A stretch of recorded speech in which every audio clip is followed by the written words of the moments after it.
How to add someone on Telegram with QR code. Hello everyone, welcome back to our channel, and in this video I'm going to show you how you will be able to add someone on Telegram with QR code.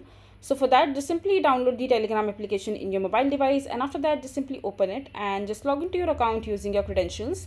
And once you have logged in into your Telegram account, in order to add someone to your Telegram with a QR code, all you have to do is just simply click on the three dot menu icon from the left hand side menu screen from the top right, from the top left, and over here you will be able to see your profile and other things. Just simply click on the settings option from the list over here, and now you will be able to see this QR code section from the top right hand side corner, in which you can see the search icon and the three dot menu icon, and right beside that you can see the QR code section right there.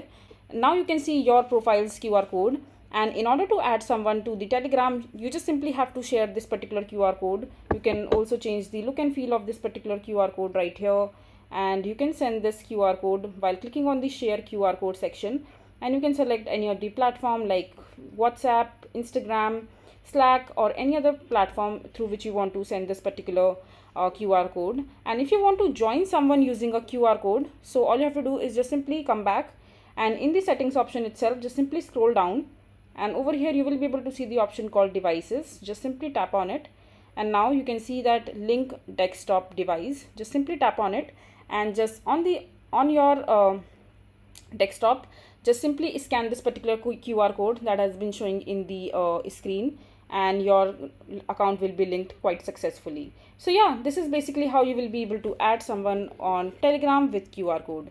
I hope you find this video to be helpful. So that is it for this video. If you find this video to be helpful, make sure to hit that like button, and don't forget to subscribe to our channel for more such informative videos, and I'll see you the next time.